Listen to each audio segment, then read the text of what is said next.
Hello, my dear students.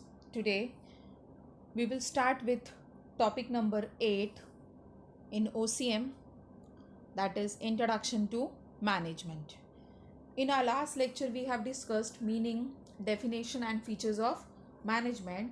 Today, our topic is levels of management.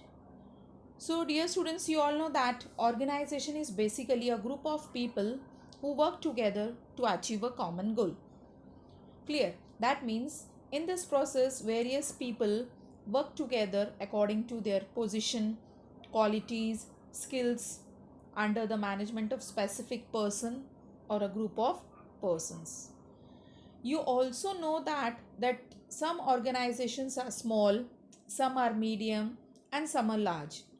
The style of managing may differ for all these scale, but classification of all human resources into different groups is essential for the organization.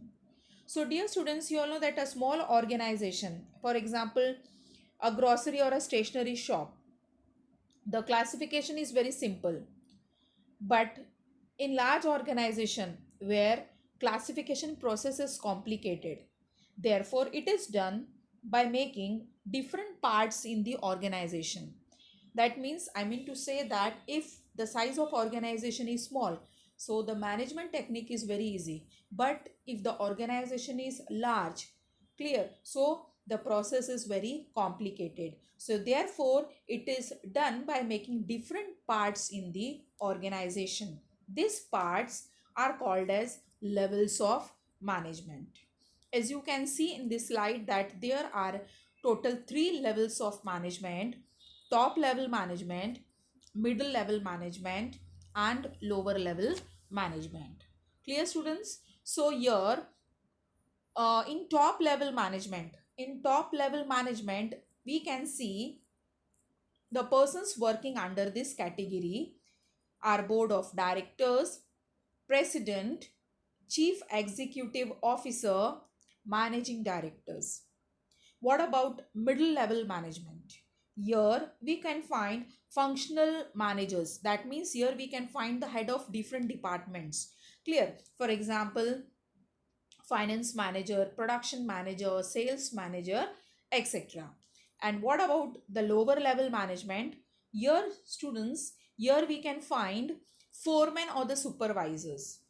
Clear? So total 3 levels of management are there. Today, in detail, we will learn top level management. So, dear students, what is top level management? As you know that it is the ultimate authority in the organization. That means it is a top authority. It works at top level management. Clear? And in this, persons like board of director, president, chief executive officer, managing director, all these persons are included. Clear? What is the role of top level management?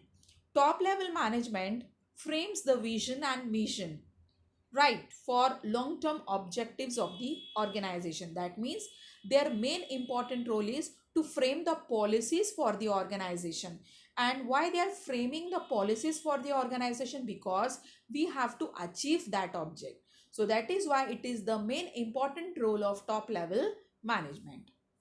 Then, dear students, next we will see functions of top level management. Clear? What are the functions of top level management? So, number one function we will see to decide the long term objective of the organization. Clear? You know that it may, whether it may be a small or a big organization, but every organization has certain goal. Clear? And for achieving that goal, we need to do some planning. Clear? So the top level management decides the long term objective of the organization. The number 2 point we can see to frame the plans and policies to achieve the objective. If organization is framing some objective, then we have to do certain planning, how we can attain that objective, how we can achieve that object. Clear? So this is decided by top level management. Then number 3 point we can see to see that the policies are properly implemented. top level the role of top level is to check whether the policies which are framed is properly implemented by other two departments, that means the middle level management or the lower level management. Then next we can see to create various departments and positions. Clear? You all know that after top level management, we have middle level management, right? And in middle level management, we have different departments. So it is the duty of top level management to look after the different departments and positions. The next point we will see to appoint the in charge or head, right, managers at middle level management and give them directions to carry out different activities. Clear? As you all know that top level management has a power to appoint the head of middle level management. Clear? So their duty is to appoint the in charge or the head of the middle level department. The next last point we can see to evaluate the performance of various departments and human resources, right? That means to check the performance of various department. For example, whether middle level management is working properly or not, this will be looked after by top level management. That means to check the performance of various departments and human resource is looked after by top level management. So dear students, today we have learned, uh, we have seen what is levels of management, and in that we have learned the functions of management of top level management. Clear? So we have learned there are three levels of management: top level, middle level and lower level. In detail we have learned functions of top level management and which are the persons included in different levels.